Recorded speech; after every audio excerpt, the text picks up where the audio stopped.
Yes, people, what's going on? My name's Nels Hylton. You might know me from BBC Radio 1, where I present a show called Future Alternative. And today I'm talking to an artist that's travelled a little bit of a way to be here, the wonderful, the enigmatic Holly Riva. Let's talk about your single, Love Who You Want to Love. Yeah. It's fantastic. Oh, thank you. I love it. Why don't you tell me about the wider concept and the beginning of writing that track? Yeah, so initially I went to a performing arts school. So everyone around me were just really theatrical and really expressive, and all different sexualities, all different personalities.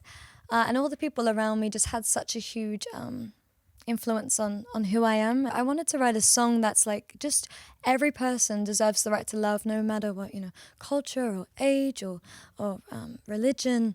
So it's really just a celebration, if anything. I started it like a ballad because naturally I love to go into a ballad mindset. And then in the studio, we realized this could be a really cool summer, upbeat, happy celebration. Mm-hmm. Something that you come in with might completely flip by the time you finish the session. Yeah. And in a good way, and it's beautiful to see something evolve, I guess. Am I right in thinking you wrote it here in the UK? I did read that. Yeah. I did. I wrote it in Brixton. I had like such a cool group around me to write that with. I had Alex Clean and Sashi Wild and Daniel March, and like a really great mix of people. And Brixton is amazing to write in as well. I think being there also influenced the vibe of the song. Why don't we talk about LA?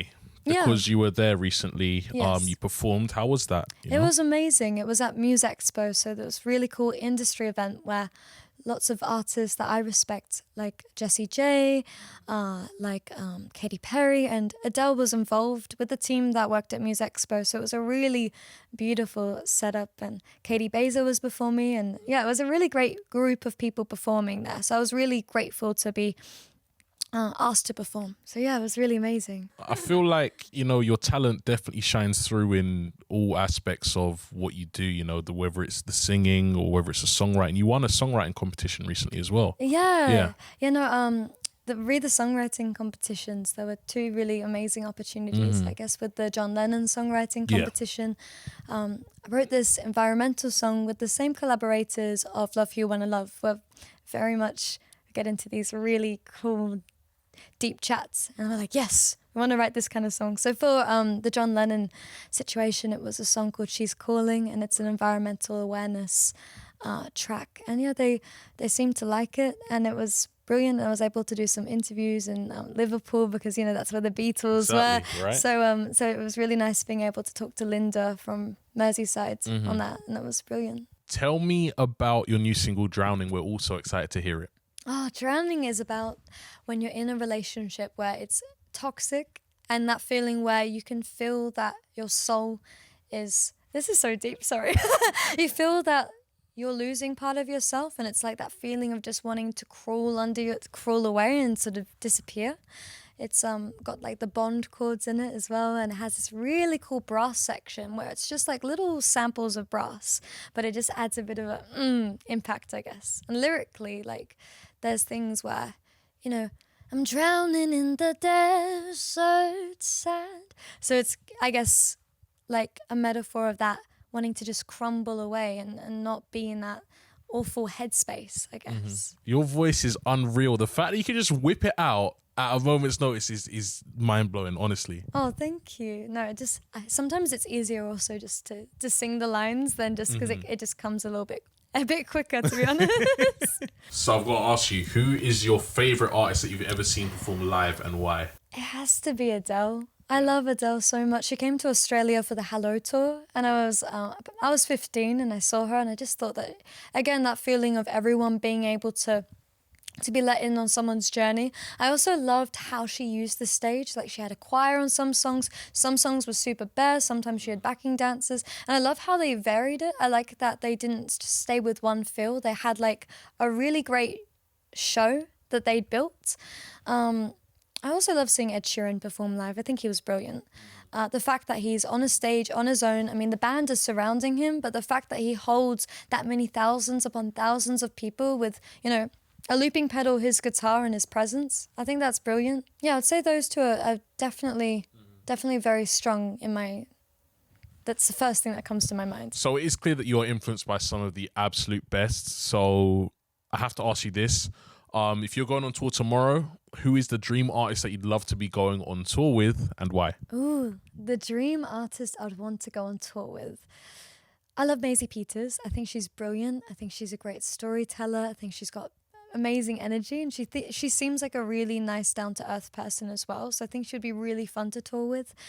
I also, as previous mentioned, love Ed Sheeran. So Ed, if you're watching, I don't know how, but tell him. Yeah, Ed Sheeran, hit me up for a tour. So we know you've had some amazing collaborations so far. I really want to run through some of the highlights, but also, if there was a dream collaboration, who are you picking? Some of the highlights of people that I've really loved to work with have been Craig Gannon from The Smiths. He's honestly such a lovely, down-to-earth person and very truthful and really, really fun to write with. During 2020, during lockdown, we were writing every single day on Zoom. So we helped each other survive the COVID lockdown. And in LA, David Glass, who wrote the Whistle song for Flo Rida, he is such a really, really cool guy. He's from the UK originally, but he lives over there now. James Burt, who worked on Mimi Webb's tracks. He's such a beautiful person. So yeah, there's been some great people, and there's a long list. I don't want to spend, too long, but they're some of the amazing people that I've worked with. And if there was a dream collaboration, who could we see you working with? Ooh, who could I see me working with?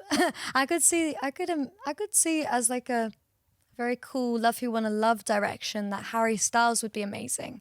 And I love his vibe, his music, his clothes. I think we'll have a fun connection for that.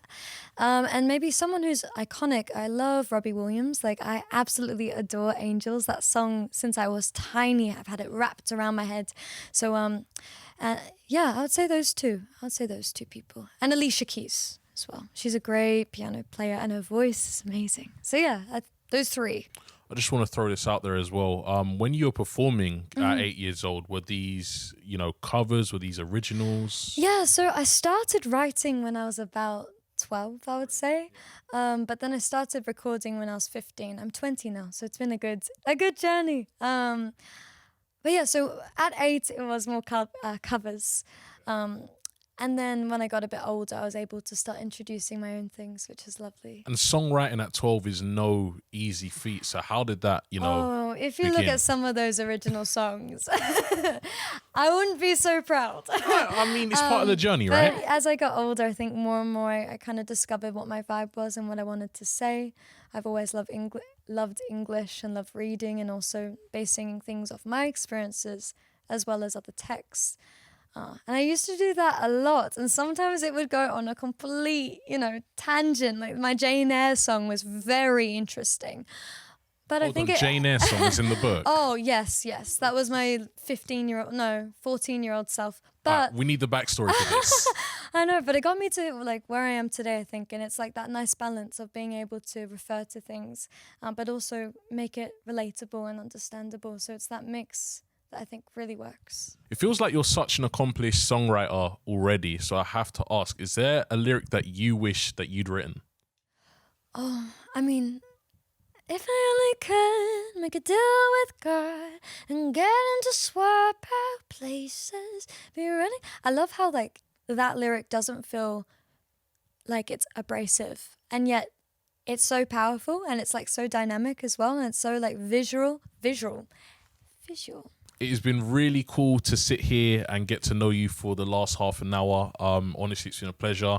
My name's Nels Hylton. This has been Holly Riva. Thank you so much for being here. And thanks for having me, Nels. For sure.